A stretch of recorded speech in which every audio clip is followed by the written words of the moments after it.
What's up, guys? Cleaning PhD here, and today we've got another beautiful day. It is December, and in Michigan normally it's completely snowy, but we've got blue skies, the sun is shining, so really enjoy that today. Today we've got an exterior cleaning window job that I want to take you through. On my belt I've got a couple different squeegees here. I carry a 14-inch and a 12-inch squeegee for most residential houses. Probably won't need anything more than that. You could carry one squeegee and that'd actually be fine. Over here I've got my towels, I've got a scrubby pad here, and then I've just got a bucket of water with some soap. I've got palm oil all of this time. Soap doesn't really matter. I really like Dawn, that's probably my favorite, but it doesn't especially matter. And so this is a condo, and condos you can really knock out a bunch of condos all at once very easily. As you can see, this is an area where if you get inside the condos, every single condo is basically the same size. They're quite easy to do, so we're gonna get after it here. I've also got a pole here. This is a traditional pole, and this thing has saved my life in many occasions. This is always my backup plan. I've got ladders, I've got water-fed pole, but make sure you have a backup plan, and this traditional pole has always been my backup plan, and it saved me many times where sometimes the ladder doesn't work out, sometimes the water-fed pole doesn't work out, but this will always work out. It's technical and it's a little bit tougher to do, but it'll get you the results if you're in a pinch. And it actually works for many different windows, especially second-story windows on the inside. I love grabbing them with a traditional pole because makes it way easier than dragging a ladder inside a customer's property. So here we go, guys. You're gonna get the POV of this job, and let's get right to it. Get you clipped on here. Perfect. And so today, it's a nice sunny day, and honestly, if the weather, like, I'll take this weather any day of the week, honestly. Or I'll take this winter anytime. Or what I should say is I would rather this winter than most Michigan winters, because most of the time, Michigan winters, there's 2 feet of snow right now. Most times, most years, in December, in January, even in February, or yeah, there's always, what I'm trying to say is there's always snow at this time of year, so it's great that it's just nice and sunny out here. We don't gotta worry about going through the snow. Don't gotta worry about even putting any windshield washer fluid inside the solution here. It's just soap and water. Nothing's gonna freeze on the windows, so it is a beautiful time. So I'm going to keep uploading videos. Just let me know in the comments what type of videos you want to be seeing, what kind of techniques you want to be seeing. I pretty much know what most people are going to want based on the comments I get, the comments I have gotten, the comments I get from my customers. And there is a loud lawnmowers going around. It's funny, at this time of year you would almost never see lawnmowers going around people's property, landscaping and whatnot. But it looks like the landscapers are out in force, and hey, I don't mind it. Perfect. You see that? Perfection. That is great. I love this size of squeegee, but it's not always going to work because a lot of times residential windows are a lot smaller.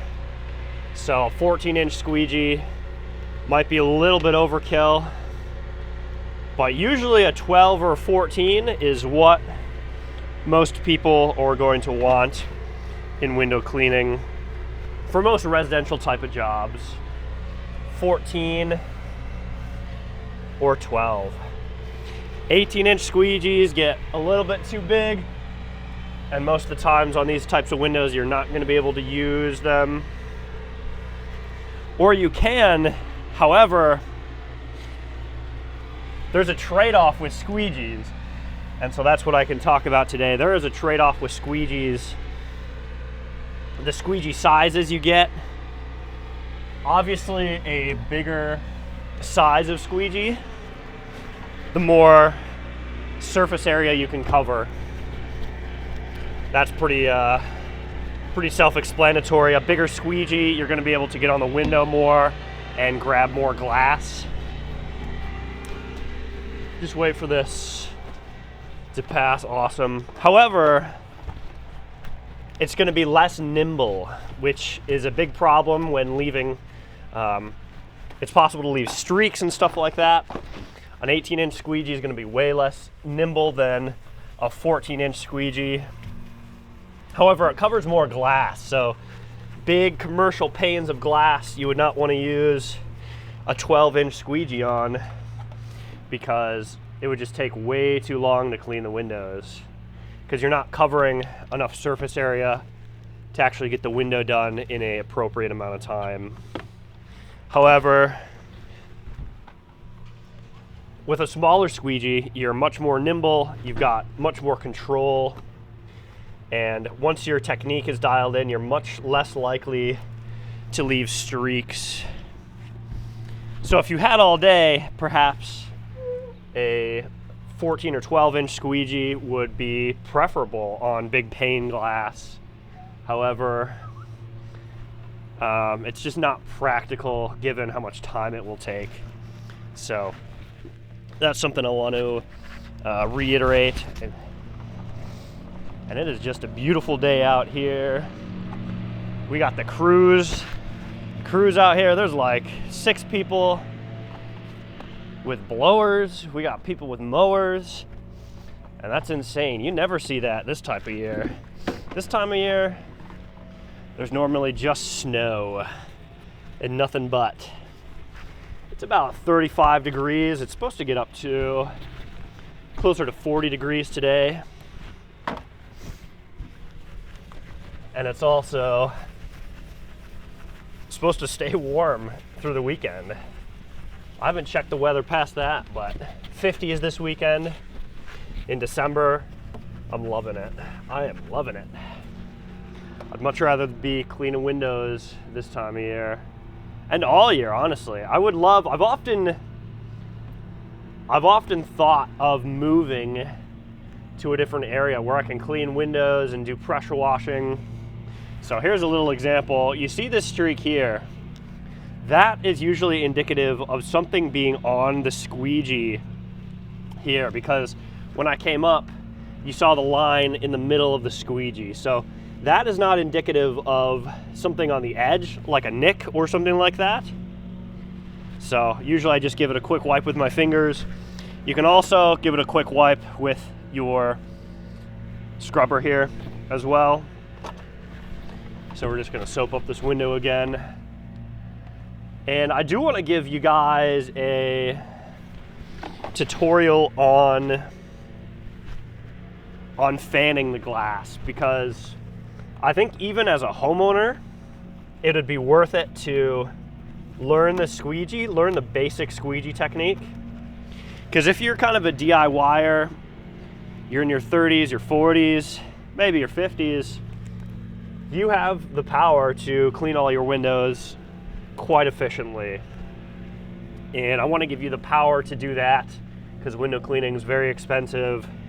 When you get up in your 80s, 90s and such, it's probably not a good idea. I say just pass that on to a young lad like me to clean the windows. I'm gonna actually go back and grab my ladder here. I should have grabbed the ladder as I was going, because it's inefficient to go back and forth between the truck and your bucket and everything.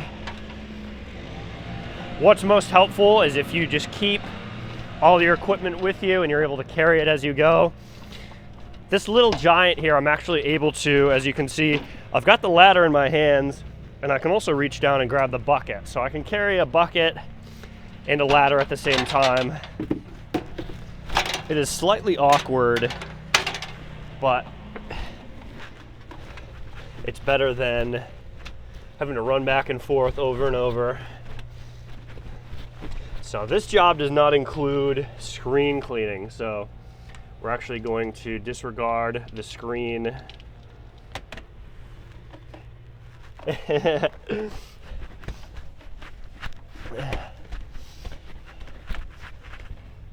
Funny. Probably people think it's funny that I'm talking to myself here. Although I'm not talking to myself, I'm talking to the camera. Occasionally, it's hard to tell whether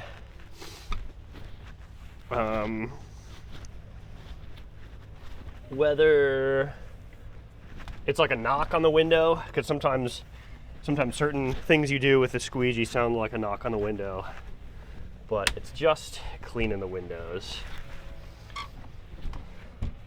And last video, it's very hard to get the, because my nose, especially now, I've kind of got a cold, so my nose is running quite a bit.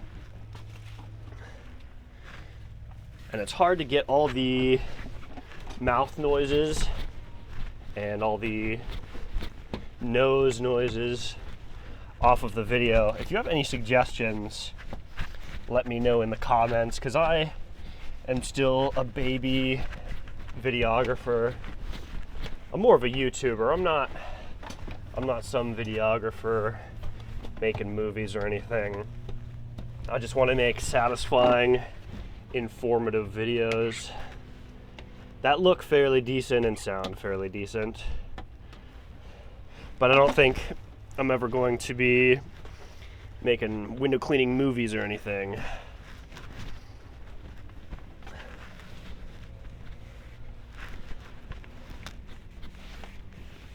But yeah, if you've got any suggestions, right now I've got, what do they call them? The little fuzzy things you put on mics, like a windscreen, might be what they call it. I've got a little windscreen on, so I'm hoping that will eliminate some of the mouth noises and some of the nose noises, because I've got a cold right now. And I remember in my last video I did what's called a farmer's blow, and I did not cut it out of the video. So I'm really hoping that maybe a customer doesn't see that. It's not the most unprofessional thing. I mean, if your nose is running, you gotta blow it. Simple as they would say. So especially with these long, skinny windows here, I guess they're not that long, but they're not very wide. So like this 14-inch squeegee just fits the bill for what will fit. But an 18-inch squeegee, you would have to go on the sideways. With one of these squeegees, you can go either sideways or this way. However, you can't fan with this, or not very easily. So that's a huge con of bigger squeegees, is that it kind of messes up your fanning ability. And the fan, at least for me, is my main tool, my main technique for pretty much all windows. It's super versatile. I want to show you a technique with these. I forget exactly what it's called, but what you can do is start at the bottom, and it's kind of like a fan, but you don't exactly, you're going, instead of going horizontal, you're going vertical with it. So it's almost like the vertical fan is what you could call it. I'd really like to get out of here before these leaf blowers come. Hopefully it's not destroying the sound quality. But worst comes to worst, it is what it is, you know? That's something with window cleaning that you really gotta learn is, you know, it is what it is. Stuff happens. Jobs are not always gonna go how you plan. It's almost like a law, actually. And there is some name for it, some, what is it called? Mormon's law or something. There's some law where anything that can go wrong has a potential to go wrong. Anything that can go wrong will go wrong. I think that's the saying or the rule, although I'd probably disagree with that. And so here again we see that the squeegee is making the same kind of mark here. So I think I've actually got a dud. I might actually have a dud. Oh no. Okay, well, maybe just more stuff got caught in the squeegee. Occasionally, these squeegees, I use Ettore rubber, Ettore, however you want to pronounce it. I use these Ettore channels here. This is a brass channel. You can use stainless or brass. I don't really think it makes a big difference or a difference at all. You can use stainless steel channels or brass channels. I've really liked Ettore because it's super solid. It works well in the winter, it works well in the summer. It's a soft rubber, so I don't think it works quite as well in the winter, like below freezing. But I don't normally even clean windows deep into the winter, so pretty much soft rubber does really well for me. And I don't like buying too much equipment, having too many equipment things on me, rubbers and stuff.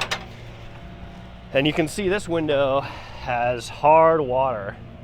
And so this is from probably sprinklers, because this is a garden bed here. These sprinklers, when they get on the windows, they'll leave all this hard water. And it's probably a great angle because the sun's coming right in. You can see all this here. So this should clean up because it hasn't been sitting on the window for very long. However, occasionally if this stuff sits on the windows, it does not improve the look of the window, shall I say. So most times I do not remove hard water, but this doesn't look like legit hard water. This looks like something that a simple scrub pad's gonna get off. So normally in my maintenance cleans, I think I iterated this in my last video even. Let me make sure my jacket's not getting in the way of the camera. I think I said this in the last video, is that I normally charge extra for hard water removal. If it's true hard water, it actually will not come off.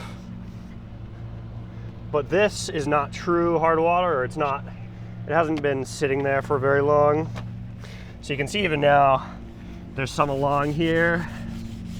So this has been sitting for a little bit. And so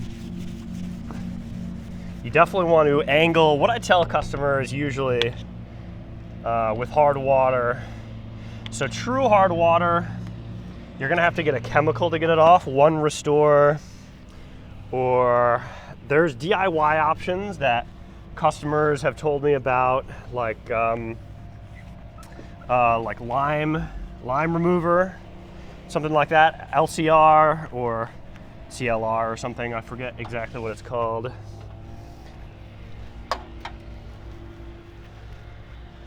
Lime away, something similar to that. That can actually remove this stuff. It's a DIY option. And you see, even now, it's not quite coming off. There's still just a bit on this lower ledge here. I think most of it will come off. Yeah, there we go. It's good enough at this point.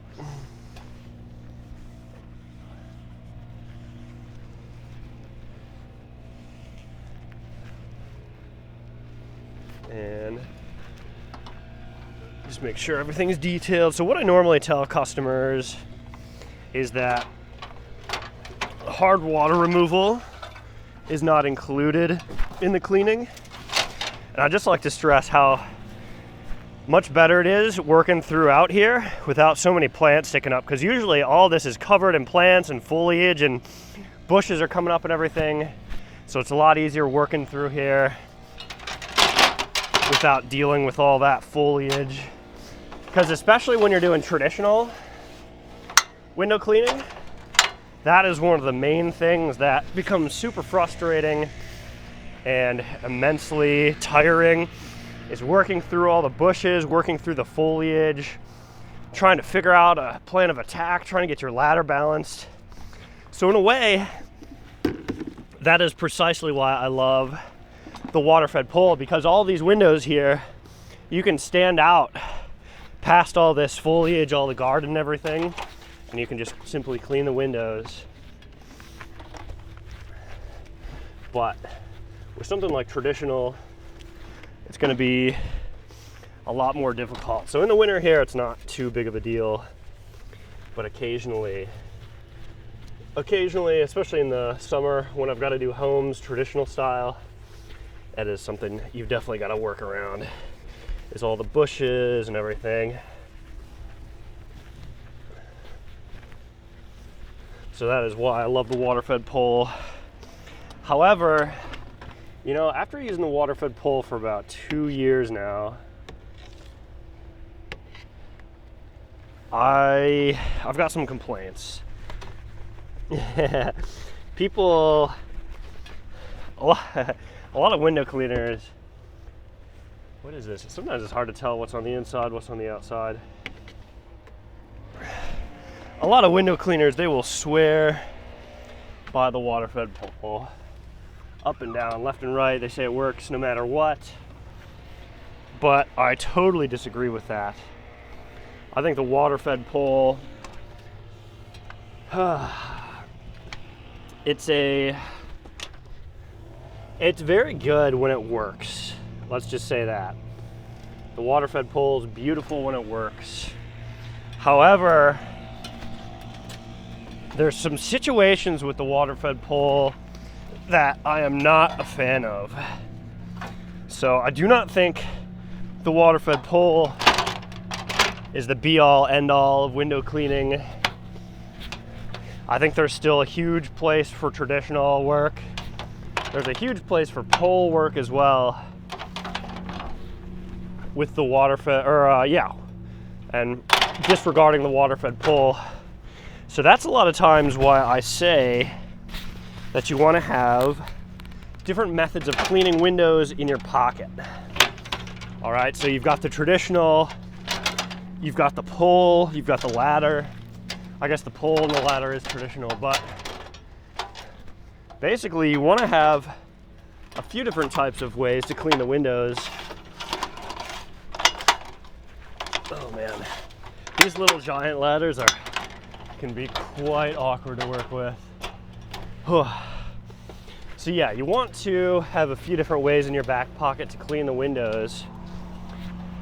Relying on the water-fed pole, especially in an area, so I see these people, Steve-O, the window cleaner, and different people where they're so obsessed with the water-fed pole, but it seems like they're in an area that is very conducive to using it.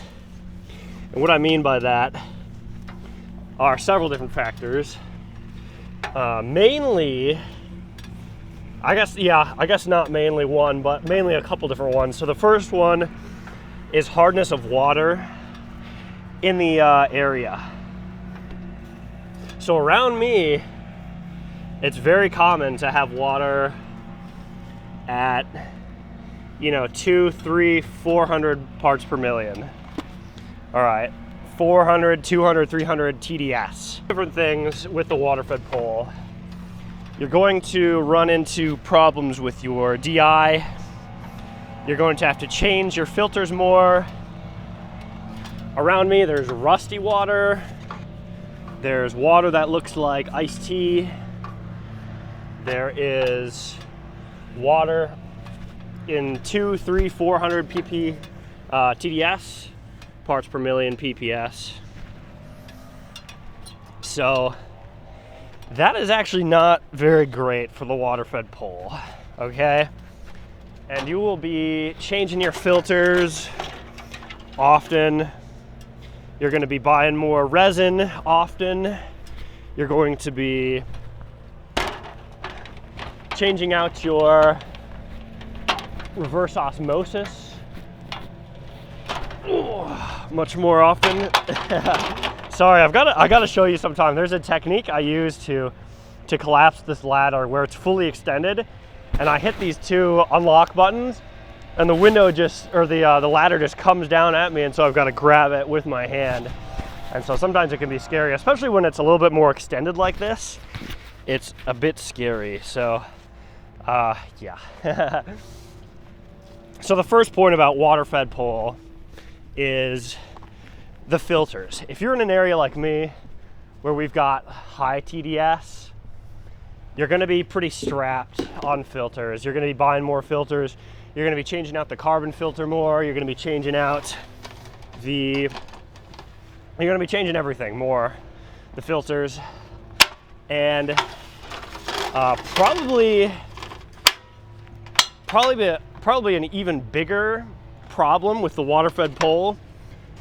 I think this is my number one issue with the water-fed pole, and that is oxidation. That is oxidation, okay? Oxidation is the death of the water-fed pole. It breaks the water-fed pole. It destroys the water-fed pole. It makes it completely useless, okay? And people tell me, you just gotta clean the oxidation off, scrub the frames, and then be on your merry way. Hey, look, I have tried that, okay? I have tried that. I have tried it over. I've tried it over and over. And on some houses, and so let me just first off, those of you who do not know about oxidation is essentially these frames here. When they get baked in the sun, the paint starts coming off. And so these leaf blowers are coming right around. The paint actually starts coming off of these right here. And it makes it very streaky with the water-fed pole. Incredibly streaky. And so what I am talking about, this is actually a fantastic mic test because these leaf blowers are coming around. Let us just hope that you're hearing what I'm saying, because there's a lot of noise in the background, so this is a true test. So yes, the oxidation is when the frames of the windows the paint on the frames of the windows is coming off.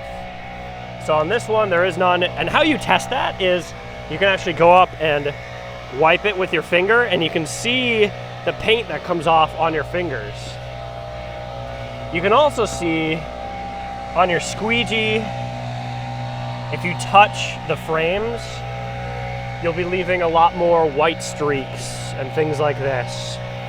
On the water-fed pole, an indicator of oxidation is that you see the paint coming off. It's dripping, it's white. So when you're using the water-fed pole, you're just using pure water, right? So what is dripping down off the windows is just gonna be pure water. It's gonna be a little bit of dirt from the windows, but it shouldn't have a color to it. So when you're scrubbing the windows, the frames and everything, and it has oxidation on it, you're gonna actually see the water turns white. It has like a grayish kind of hue to it. It turns white. And often it will stain different kind of things you're working on. So if it's dripping down onto a deck, for instance, maybe a dark deck, you'll actually very clearly see this oxidation and the paint coming down, and customers will actually become concerned about that. So that adds a layer, it actually adds a layer of work to your process, because then you have to worry about the paint that's on the decks and things like this. Even on wood decks it'll show. So all right, the water-fed pool, oxidation. So people will tell you, hey, oxidation's no big deal. Here's how you do it. You scrub all the frames, and then you let that drip dry, and then you come back, you give a final scrub to the glass, and then you rinse down the window and you're good to go. And I bought into that for a bit, right? I bought into that. However, I had several jobs where I use this technique. I do it very carefully. I don't get water back on the frames. I scrub all the frames. I let them dry. I come back and I scrub just the glass. I don't get any water on the frames. However, it still becomes very streaky. And if you know the water-fed pool, if you've used it at all, there's these streaks, these horrible streaks that'll come down after you've cleaned the windows when they're drying. Those streaks are supposed to be pure water, however they're filled with paint. And so that will make the windows look horrible, absolutely horrible. And I haven't found any way to, it's ridiculous. So I think, and honestly, if you spend, honestly, I've spent all day at a job, a huge mansion, cleaning it with the water-fed pool. I know it's oxidized, but I have in my head Steve-O telling me, look man, it'll work out, just clean the frames. And so that's exactly what I did. But then I spent 6 to 8 hours cleaning all these windows, cleaning all the frames, and guess what?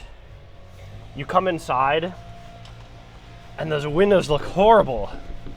You've just spent 8 hours cleaning these windows and they look horrible because the heavy oxidation on the glass simply kills the water-fed pool. And so, you know, and it's not just on one job. I've tried this job after job after job. And it's a very similar thing where you try to clean the windows, you're very careful with a water-fed pool, you know all the techniques, you're not doing user error, you've studied the water-fed pool, you've studied the craft, and it simply does not turn out. Oh my God, why do they lock those? That's horrible. That's horrible. Oh man. So I'd say that's the biggest blunder of the water-fed pool is oxidation. And actually, since a couple of those experiences, or a few of those experiences, because on some of those jobs I was like, man, I must just be doing something wrong. Let me go back, watch a Steve-O video. Let me try to get the technique a little bit better. It never worked. It literally never works. If it's very light oxidation, that should be fine. However, anything heavily oxidized, I would much rather do traditional than do the water-fed pool, because in your head you're saying the water-fed pool is going to be easier and it's going to be faster, but if you have to clean all the windows twice, it's really just much slower. So I've learned not to use the water-fed pool in those cases because it's just way too much work and way too much risk is the main thing. The risk of having to go back and clean all the windows again is just far too high. And honestly, you could clean a couple windows and then let them dry and see how it dries and all that stuff. You could definitely do that. But look, man, I'm trying to adjust this ladder to be the proper height. There we go. So yeah, you could You could like clean a window and then like try to wait for it to dry or something, but that seems like it'll just take way too long. So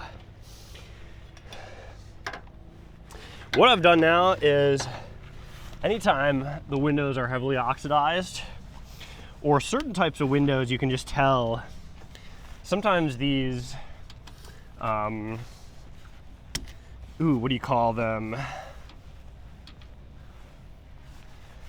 Man, there's types of windows, I can't remember the name right now, but there's a type of window where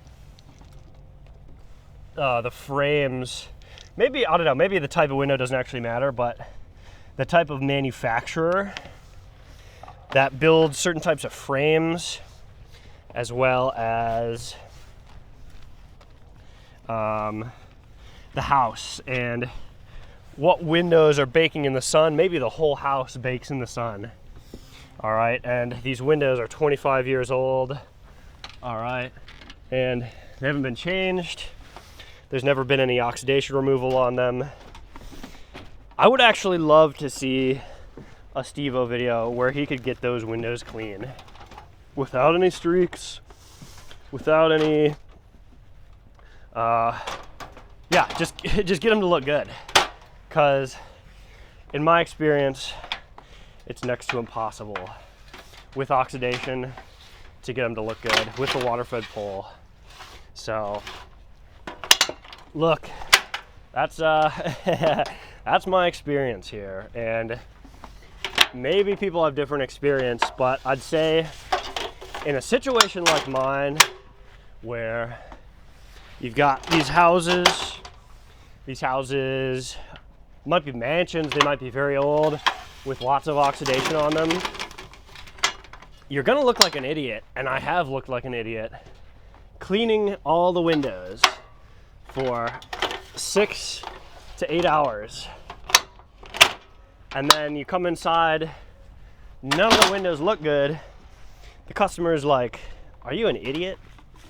Like, what are you even doing here? Why did I even hire you? Is what the customer is thinking. Or they might even tell you that straight up, which I've been told. They're like I knew it was bad, but just wanted to let you do your thing. So I've basically just learned that you want to check out the windows before you start. And if they have heavy oxidation, you either want to set something in the contract where if you have to use the water-fed pole, you can warn them that, hey, there's a lot of oxidation. It makes it extremely difficult to clean the windows. And you've requested that I clean your windows with a water-fed pole. I can do what I can do, and maybe they'll be a lot better, but maybe they won't be perfect. So you can kind of warn the customers about that, but a lot of times, I mean, the customer is not hired you to come to their house and complain about their water or their frames, okay? They've hired you to come clean the windows, and they want clean windows. So I don't think they usually care what method you use. Some people do, because some people have had bad experiences with the water-fed pole, and they say, hey, my last window cleaner used the water-fed pole, and he did not do a good job. Occasionally, they're misinformed, and everything's gonna look great. It was just user error. There was a bad window cleaner, you know, that sort of thing. But it's not something that they want to be like, you sit them there and you start explaining all this advanced water-fed pole technique and, oh, your frames are oxidized. I would just examine the windows beforehand, charge appropriately, bring your ladders if you need to, pull in the double hung windows if you need to. And then you don't got to deal with all that. The potential for losing a client, the potential for having terrible windows or terrible looking windows after you clean them, all the frustration that comes along with that. It's much better to just do something you know is going to work and then work on that. So yeah, and honestly, in my experience, the water-fed pull is not a whole lot faster, and sometimes it's even slower, okay? Look, I'm not a water-fed pull hater. I've got a water-fed pull. I think they're actually great. I think they're niche though. They're not, honestly, it's not like my main gig, right? It's something I use alongside my other methods, okay? So if all the windows are able to be pulled in from the inside, hey, that might be a better deal than going and setting up the water-fed pull and then finding out there's oxidation and you've got to re-clean all the windows anyways. Look, it might be a better gig just to do them traditional because you know for a fact that that's going to work, all right?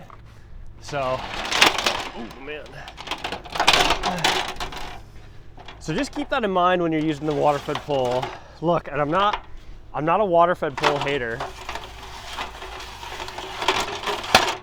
Especially on jobs and clients that I've done many, many times. I love the water-fed pull because it works great and it's pretty fast. It keeps me off of ladders. And I think that's the main thing is staying off of ladders. People say the water-fed pull is faster, but I don't think it is, especially if there's like literally any hard matter on the windows. The water-fed pull just doesn't get it, right? Even when you have a pores hairbrush, you could put on an attachment like a scrub pad attachment. However, that starts getting the water-fed pull extremely bulky and extremely awkward. If you've got a bunch of different attachments on the end of a pole that you're then extending out 20, 30, 40, maybe not 40 feet, but at least 20 or 30 feet away from your body, and you're trying to manipulate it. That's a recipe for crazy fatigue. That's a recipe for not being very exact. As well, this is like super in-depth, and if you don't know about water-fed pulls, you're gonna be lost on a lot of this. But with these attachments, so basically the water-fed pull is a brush on the end of a telescoping pull that you extend out. It shoots pure water out the end, so you scrub the window with the brush and then rinse it all down with the pure water. And you don't need to squeegee anything off, and it comes out clean once it dries because it's just pure water. There's nothing to leave streaks. There's no minerals or deposits to leave marks or anything on the windows. So with these attachments you can buy, it can eliminate the problem of like hard matter on the windows, like a bird runs into the windows. That's a classic example. Or perhaps there's just bird dew on the windows, or the windows have just different, you know, some people they've got bird feeders and stuff outside their windows where like there's like berries and stuff on the windows that are hard stuck on there, and like seeds and stuff from the birds. If you've got windows like that, your water-fed pull is not going to do crap against that, all right? Even with the scrub pad on there, because a scrub pad at the end of a pole that's 30 feet out in front of you is going to have way less force. You're going to be able to apply way less pressure than if your hand was just right on the window, or you had some sort of little adapter or little like handle that you can really get in there and scrub with one of these. I've actually got a handle where this sticks to it, and then you can use the handle and scrub the window, and that works very well. You can apply a lot of pressure onto the scrub pad. But with a water-fed pull, that's not going to work because you can't apply quite as much pressure because it's on the end of a pole rather than right in your hand. And actually, as I say that, that might not be completely true, but I have noticed even with the scrub pad, it's very difficult to get all the bird stuff off the windows, just straight up.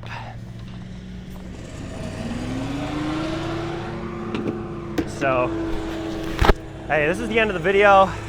I'm gonna hop inside and clean some inside windows. We've got these mowers going around, so this is Cleaning PhD. I will see you guys in the next video. Love ya. Peace.